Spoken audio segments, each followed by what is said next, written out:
Friends ఎట్లున్నారు? నేను మీ బుడ్డిని.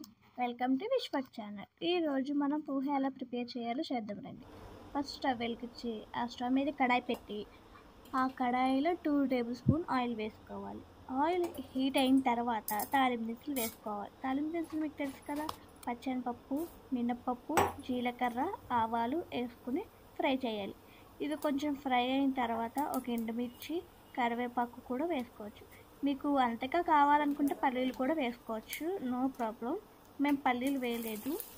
ఇవి కొంచెం ఫ్రై చేస్తూ ఉండాలి. మనం ముందుగా కట్ చేసి పెట్టుకున్న ఆనియన్స్, పచ్చిమిర్చి కూడా వేసుకోవచ్చు. టమాటో కావాలంటే టమాటో కూడా వేసుకోవచ్చు. కొంచెం వీటిని ఫ్రై చేద్దాం.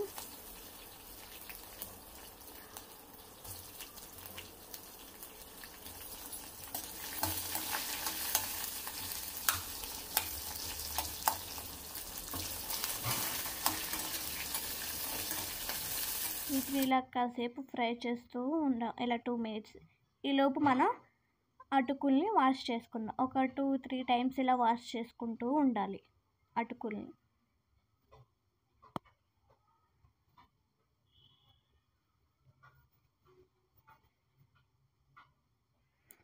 ఒక 2-3 టైమ్స్ వాష్ చేసుకోవడం అయిపోయిన తర్వాత ఈలోపు మనం ఆనియన్స్ మగ్గినవో లేవో చూద్దాం రండి.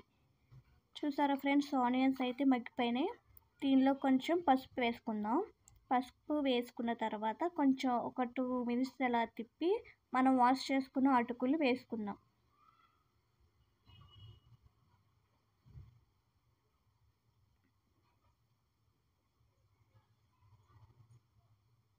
అటుకులు వేసుకోవడం అయిపోయిన తర్వాత ఇలా 2 మినిట్స్ మిక్స్ చేద్దాం.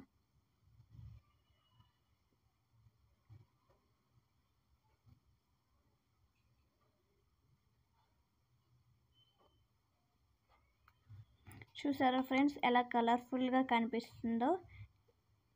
అలాగే తగినంత సాల్ట్ కూడా వేసుకుందాం. ఈలోగా నేను ఒక డైలాగ్ చెప్తాను ఫ్రెండ్స్, అది ఏ మూవీలో చెప్పండి చూద్దాం. ఏలేలి పాలు ఓలికమ్మ. చూసారా ఫ్రెండ్స్, అటుకులు పోహ ఎలా కనిపిస్తుందో నైస్గా. చూస్తుంటేనే నాకు నోరు ఊడిపోతుంది. లెమన్ కూడా పిండుకోవచ్చు.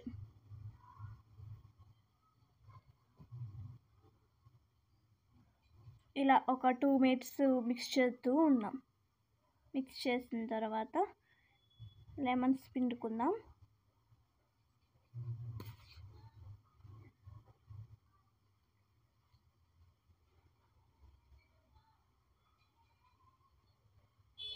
చూస్తుంటూనే నోరు ఊడిపోతుంది కదా ఫ్రెండ్స్.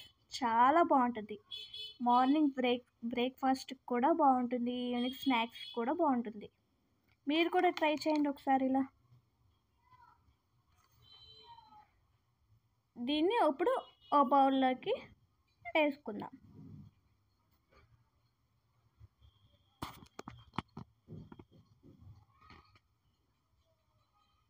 నచ్చినట్లయితే లైక్ చేయండి, షేర్ చేయండి, అలాగే సబ్స్క్రైబ్ చేసుకోండి. మళ్ళీ ఇలాంటి వీడియోస్ కావాలంటే కామెంట్స్ చేయండి. Bye friends.